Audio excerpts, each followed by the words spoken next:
খুব দ্রুত হায়াত চলে যায়। দুনিয়া এখন খুব বেশি পরিমাণ মানুষের জান মাল, জীবন চলা খুব কঠিন। প্রতিদিন আমি বাসায় এসে বলি, প্রতিদিন রাস্তাঘাটের জ্যামে দেরিতে হায়াতের কি পরিমাণ সময় অপচয় হয়ে যায়। জায়গায় জায়গায় রাতকে রাত, দিন, আমার জিন্দিগি তো ফতে গাড়ি। জীবনের বেশি সময়টাই তো আমার রাস্তা রাস্তায়।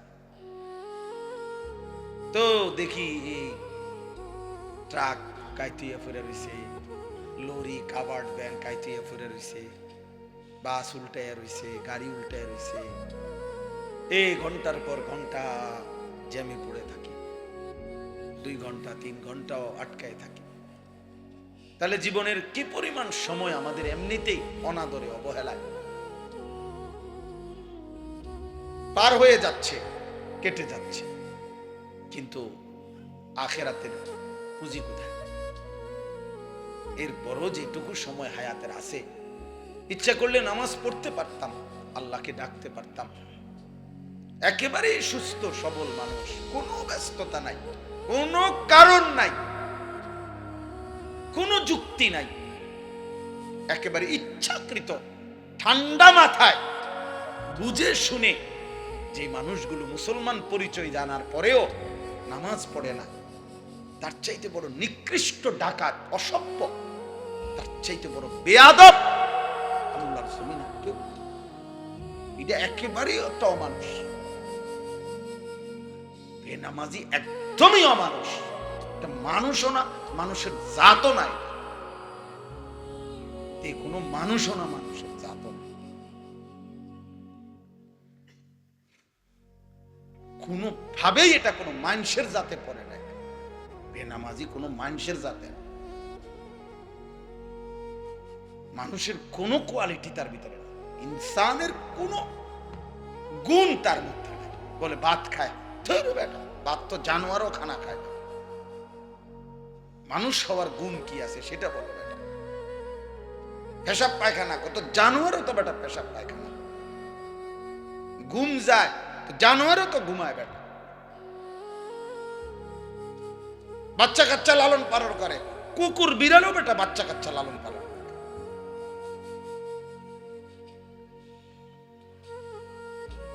জানোয়ারেরও বাচ্চা হয়, যৌন চাহিদা পূরণ হয়, নাহলে গরু ছাগলের বাচ্চা হয় কেমনে? এটাই কাজ বেটা। ভাত খায়, ঘুম যায়, রোজগার করে, মাতাল বেটা। মানুষ কিভাবে হলো তাহলে? আফা হাসিবতুম আন্নামা খালাকনাকুম আবাসান। আল্লাহ তাআলা বলছে, বান্দা তুমি কি ভেবেছো আমি আল্লাহ তোমাদেরকে অনর্থক বানিয়েছি? তাহলে এই অনর্থক বানি কি? হে তো কোনো না কোনো কাজ করে, এটা তো আল্লাহ দেখতেই আছে। এতে মাড়ি কাটে, এতে সিএনজি চালায়, অটো চালায়, এতে দোকানদারি করে, এতে বহন বেচে, বিড়ি বেচে, চা বেচে, ওইতে ঘুরে টুঁটো করে, কাম তো কিছু না কিছু করতেই আছে। এরপর আল্লাহ বলে, কি ব্যাপার বান্দা, তুমি কি ভেবেছো আমি তোমাকে অনর্থক বানিয়েছি? তার মানে তুমি ইবাদত করছো না কেন? তুমি নামাজ পড়ছো না কেন বান্দা? তুমি আল্লাহকে ডাকতেছো না কেন? তুমি আখিরাত ভুলে আছো কেন? তুমি পরকাল ভুলছো কেন বান্দা? বিষয়টা কি? তুমি কি মরবা না? ওয়া আন্নাকুম ইলাইনা লা তুরজাউন। আল্লাহ বলে, বান্দা কি ভেবেছো আমি আল্লাহর কাছে কি ফেরত আসবে না? কি মনে করছো বান্দা তোমার দাদা কই গেল? এই জমিনের উপরেই তো ছিল। তোমার বাপ কই গেল বান্দা? সে তো জমিনের উপরেই ছিল। তোমার বড় চাচা কই গেল? সে তো জমিনের উপরেই ছিল। কত অহংকারী বাদশাগুলো কই গেল?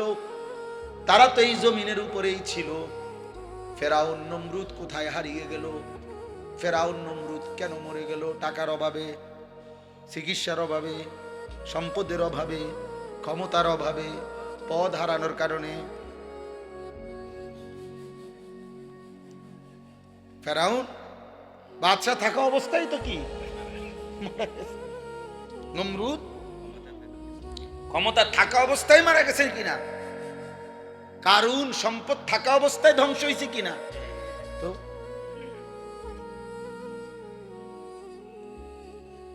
আল্লাহ মাফ করে দেন, মাফ করে দেন। এজন্য বললাম ভাই, বুঝা দরকার, শেখা দরকার। ছেলেরা বুঝতে শিখেন, বাবারা বুঝতে শিখেন, পর্দার আড়ালের মা বোন বুঝতে শিখেন। করছেন কি, কি করছেন? আল্লাহ বলছে বান্দা করছোটা কি? এই দেখেন, এবার আমি যে আয়াত পড়ছি এই আয়াতের তর্জমা।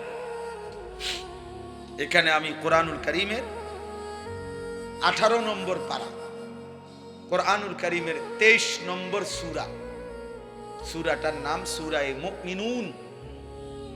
এই সূরার 6টা আয়াত 57, 58, 59, 60, 61, 62 এই 6টি আয়াত তেলাওয়াত করেছি শুরুতে।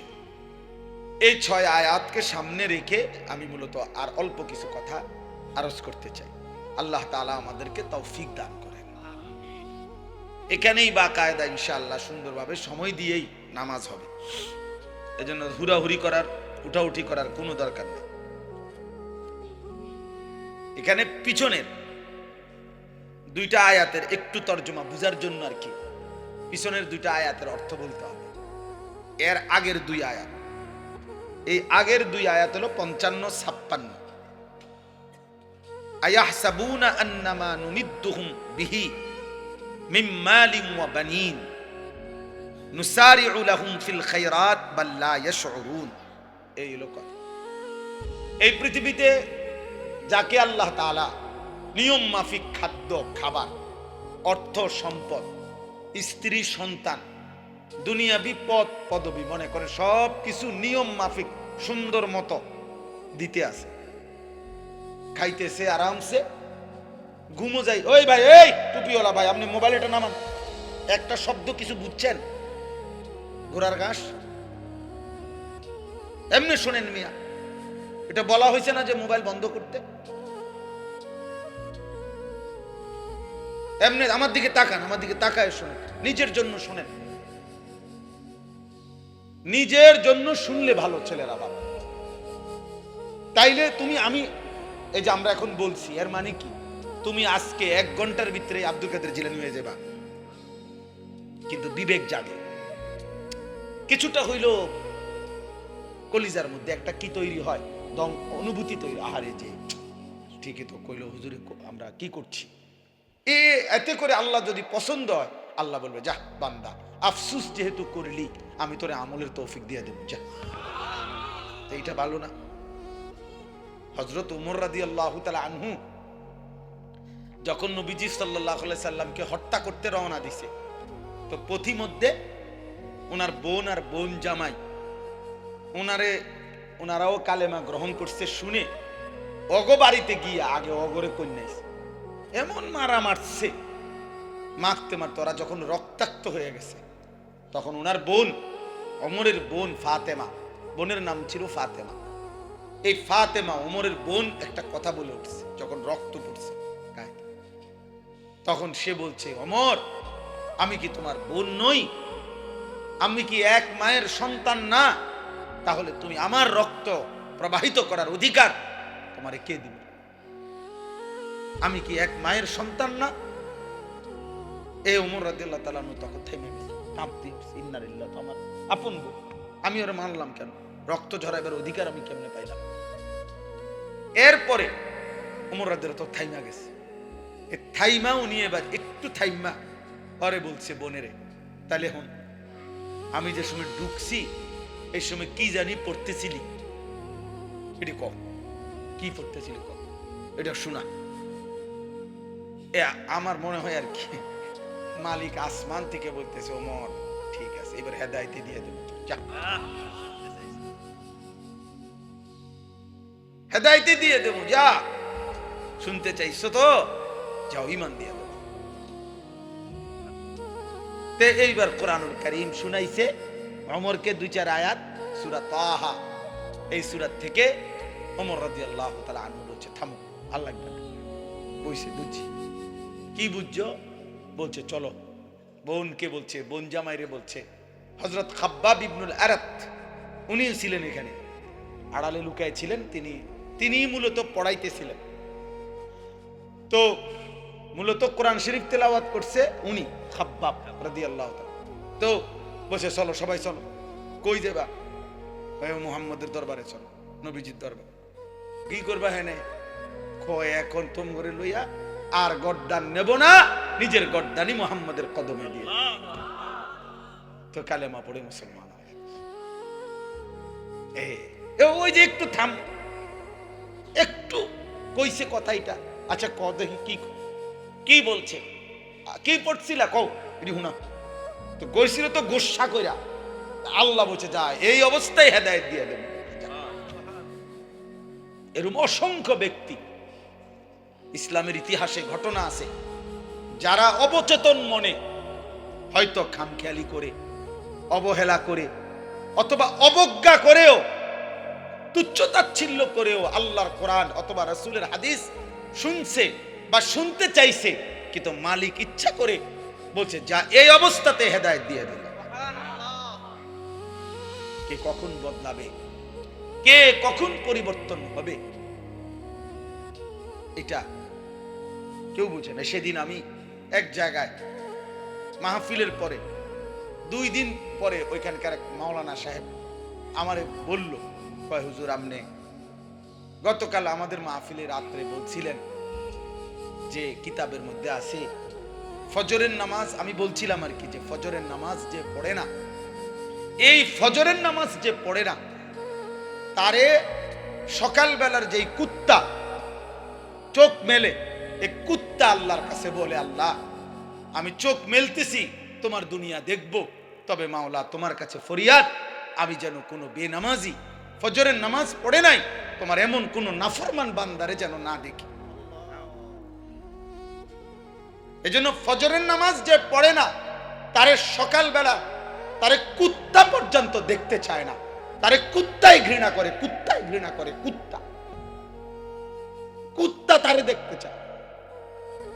আমি এই কথাইটা এমনি কইলাম, এমনি কইছি। আমি আমার ওয়াজ শেষ করে চলে আসছি। তো এইখানে এক শ্রোতা ছেলে ছিল, ছেলে বা একটু মাঝ বয়সী, 30-40 বছর হবে। ওই মাওলানা বললেন, পরের দিন দুপুরবেলা ওই লোক আইসা ওনার কাছে বলছে, হুজুর আমি তো ওয়াজের পরে আর সারাটা রাত ঘুমাই থাকছি। ও হুজুর এটা কি কইল, আমার কুত্তাও দেখতে পারে না, যা নিয়ত করছি হুজুর আর ঘুমাইতাম না আজকের রাত, ফজরের নামাজ পড়েই ঘুমাবো। কয়ের পরে ফজর পড়েই ঘুমাইছি। তো মালিকের ইচ্ছা, অথচ এই কথা তো কতবারই বলছি। কার পরিবর্তন কখন হবে, কার কথাই বদলাবে, কখন বদলাবে কেউ জানে না, জানে কে? আল্লাহ। হয়তো তার কাছে এক কথা দিলে লাগছে যে হায় আসলে আমার জীবন এমন ঘৃণ্য জীবন।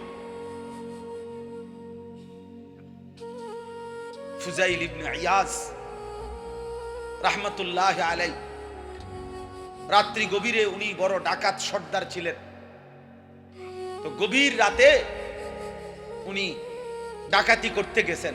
রাশিয়া সামারকান্দের বড় ডাকাত, পৃথিবীর একজন বড় বিখ্যাত ডাকাত সর্দার ছিল তিনি।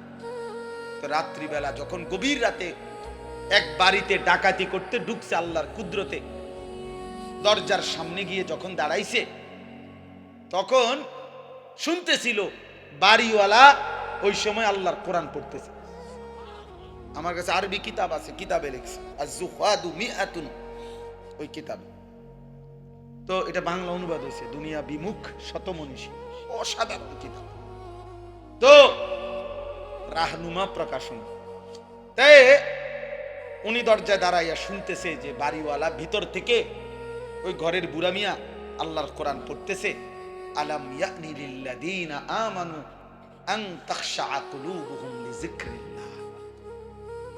আল্লাহ বলছেন, আমার মুমিন বান্দা, আমি আল্লাহর শরণ, আমার বন্দেগী, আমার জিকির, আমার ইবাদতের জন্য তোমার মনটা নরম হওয়ার, অন্তরটা নরম হওয়ার সময় আজও কি হয়নি? আজও হয় নাই বান্দা? আর কোনদিন আমাকে সেজদা দিবা না?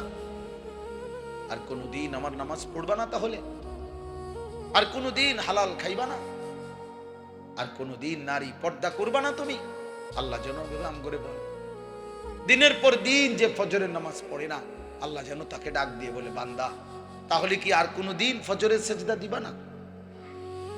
প্রতিদিন যে গালিগালাজ করে, আল্লাহ যেন বলে, বান্দা তাহলে কি আর কোনদিন এই গুনাহ ছাড়বা না? এভাবেই বলে যাইবা? এভাবেই আমি আল্লাহকে কষ্ট দিবা? তো এই ডাকাত সর্দার ফুজাইল, উনি তখন, ওই ছেলে, দুষ্টামি করো না, মস্কারি করো না ভাইয়া, সাবধান, উড়াই দেবো একদম। তোমারই বলছি, তুমি ফিসের দিকে চাও কিত্তা? হ্যাঁ, থোড়া মনে হচ্ছে বুঝছি না।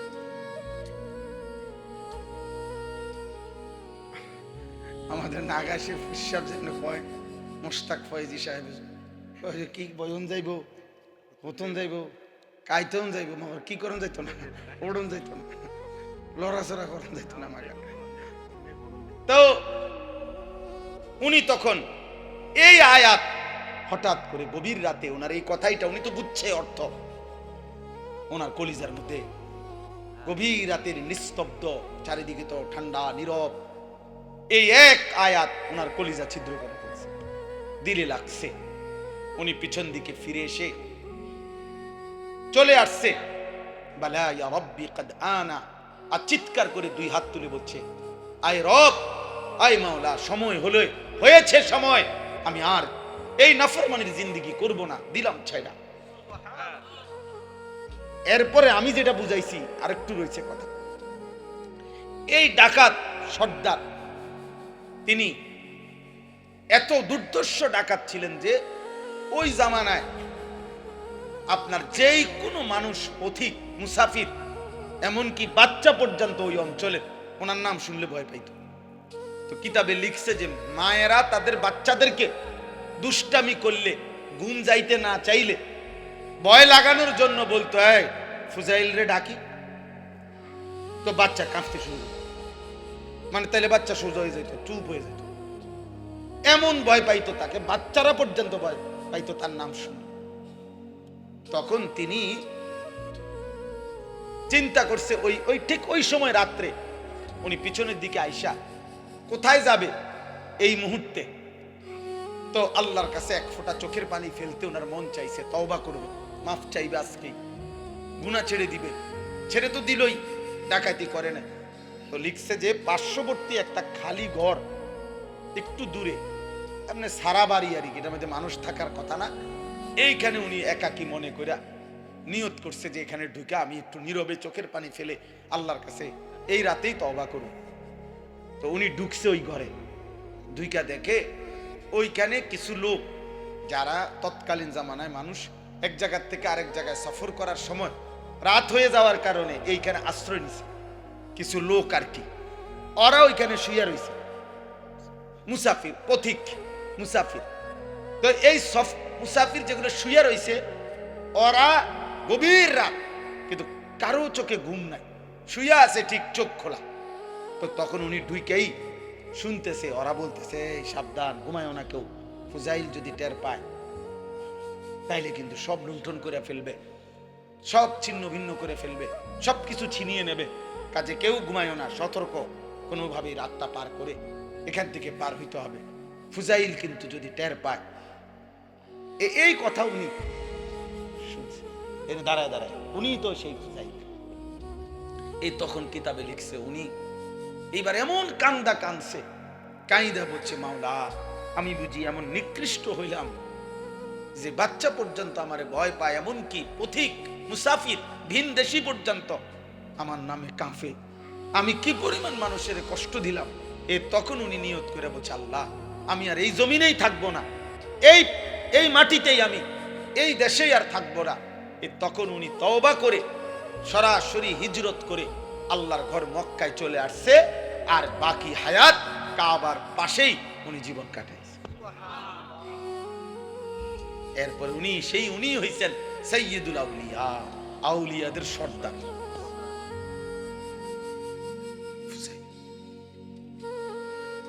তাইলে বললাম আর কি, যে কোনো কথা, কোনো এক আচরণ, কোনো এক শব্দ অনেক সময় চেঞ্জ করে ফেলে, জীবন তোলপাড় করে ফেলে, জীবন পরিবর্তন করে ফেলে। আল্লাহ তোমাদেরকেও বদলে দিক। তোমরা যারা কিশোর ছেলে, নওজোয়ান ছেলে, দোস্ত, তোমার জীবনের কদর করা উচিত। তোমার কথা কেউ মনে করবে না। তুমি নষ্ট হয়ে গেলে ধীরে ধীরে তোমার জীবন, তোমার চরিত্র, তোমার আখলাক, তোমার লজ্জাস্থান, তোমার শরীর, তোমার কোমর, তোমার যৌবন তুমি শেষ করে দিলে, খোদার কসম কেউ মনে করবে। এই যে মেয়েরা ঘুরছে তোমার সামনে সামনে, যে নর্তকীরা তোমারে দেখাইছে শরীর, যে অসভ্য মোবাইলের বেহায়া নারী তোমারে শরীর দেখাইছে, তোমার জীবন শেষ করে দিছে, ওই হাইওয়ান নারী জীবনেও কোনোদিন তোমার খবর নেবে, কোনো খবর নেবে না। ফাঁকি দিয়ে তুমি তোমার হায়াত শেষ করে দিলে। তোর নিজের চরিত্র, নিজের আখলাক, নিজের ঈমান, নিজের আখেরাত, নিজের শরীর, নিজের যৌবন সব শেষ করে দিলা বিনিময়ে ঘোড়ার আন্ডা ছাড়া, ঘোড়ার ডিম ছাড়া আর কিছুই মিলবে না। বিনিময়ে ফাসাদ লাত্তি ছাড়া আর কিছুই মিলবে না, আর কিছুই মিলবে না। এই জন্য কেউ যদি বুঝে থাকো, বাবা আপনারাও যারা বয়স্ক লোক, এই সুদ খান, কিস্তি নেন, ওজনে কম দেন, 2 নম্বরই 6 নম্বরই সিটারি ব্যবসা বা উপার্জন করেন, আপনার কথা কেউ মনে রাখবে। শুধু শুধু কষ্ট করতেছে না। হ্যাঁ, জিপুদ সর্বোচ্চ পয়লা বছর হয়তো গরুর গোস্ত দিয়া মানুষ 2 জন খাওয়াইবো, আর এরপরের বছর ফার্মের মুরগা, এরপরের বছর এই বছর একটু বেশি ঝামেলা আছে, পাঙ্গাস মাছ। যাক হোসেন ভাই 2 জন কইছেন, ধরে নিলাম যান 3 বছর পর্যন্ত, 4 নম্বর বছর তো আর মাছে নাই, আর খবর নাই। স্বার্থপর সন্তান ভুলে যাবে, স্বার্থপর স্ত্রী ভুলে যাবে। ধোকা ধোকা ধোকা। কবর থেকে শুনবেন ওরা ওদেরকে নিয়ে ব্যস্ত আছে, আপনার কথা মনে করার আর কেউ নাই। হাদিসের মধ্যে আছে, আল্লাহর নবী সাল্লাল্লাহু আলাইহি সাল্লাম বলেন, কোন ব্যক্তিকে, শুনেন বাবাদের, নবীজি বলছেন, কোন ব্যক্তিকে যদি হাত পাও বাইন্দা, মনে করেন হাত পাও একদম বাইন্দা সাগরের মধ্যে অথই নদীর মধ্যে যদি কাউকে ছেড়ে দেয়, বাঁচার অথবা একটু সাঁতার কাটার 1 মিনিট কোনো সুযোগ ক্ষমতা আছে? কেন নাই? কারণ কি করে রাখছে? হাত পা বাইন্দা ছেড়ে দিছে। তাহলে ওই লোকটা সাগরের তলদেশে, নদীর তলদেশে পৌঁছতে কয় ঘন্টা লাগবে? অল্প সময়, অল্প সময়, 1 মিনিট নয়তো 30 সেকেন্ড নয়তো 2 মিনিট ধরে নিলাম। আল্লাহর নবী সাল্লাল্লাহু আলাইহি সাল্লাম বলেন, একজন মুমূর্ষ, আরে মৃত্যু যার হয়ে যায়, মাইয়িত, এই মাইয়িত ওই রকম যে ব্যক্তিকে বেঁধে হাত পাও সাগরের নিচে ছেড়ে দিছে, সে যেন নিচ গভীরে পৌঁছে গেছে। অর্থাৎ তার তো আর নিজের ঈমান, আমল, জিকির, তেলাওয়াত, সেজদা, দান, সাদাকা, মাটির উপরে তো তার নামে কোটি কোটি টাকার সম্পদ আছে, কিন্তু তার তো দান করার আর কোনো ক্ষমতা নাই। পৃথিবী তো আছে, কিন্তু তার তো সেজদা করার মসজিদ তো আছে, মা আজানও তো হচ্ছে, কিন্তু অত আর সেজদা দেওয়ার কি নাই, সুযোগ নাই। মানে এই হাত পাও বাঁধা ওই ব্যক্তির মতো, যে সাঁতার কাটার কোনো সুযোগ নাই, আমল করার কোনো সুযোগ নাই। আল্লাহর কসম, নবী বলছে, ওই রকম ব্যক্তি মাইয়িত শুধুমাত্র অপেক্ষা করে, যদি কোনো বংশধর হয় আমার জন্য একটু দোয়া করত, যদি কোনো বংশধর আমার জন্য একটা সূরা পড়ত, যদি কোনো বংশধর আমার জন্য একটু কোরআন তিলাওয়াত করত, তাহলে সাথে সাথে ওই ব্যক্তি সাগরের তলদেশ থেকে খুশি হয় আর আনন্দিত হয়, মহান আল্লাহ তার আযাব কমায় দেয়। তাহলে ওই রকম সন্তানও তো বানাইল, সন্তানও তো এবার নিজে জীবিত থাকতে ওনার চোখের সামনে ছেলে 365 দিনে কোনদিন ফজরের নামাজ পড়ে না, ওনার মরার পরে ওই ফুতে তাহাজ্জুদ করব, ঠিক না? আহ, ওনার জীবিত থাকতে ওনার ছেলের চুল, চেহারা, লেবাস, পোশাক দেখলে বোঝা যায় বেঈমানের, মুশরিকের অনুসরণ। তো উনার মরার পরে উনার পুতের চুল, চেহারা, সিরাত, সুরত, আখলাক, চরিত্র হয়ে যাবে বাইজিদ বুস্তামি এবং জুনায়েদ বাগদাদির মতো। তাহলে ওই আমনের কবরে কি পাঠাইবো?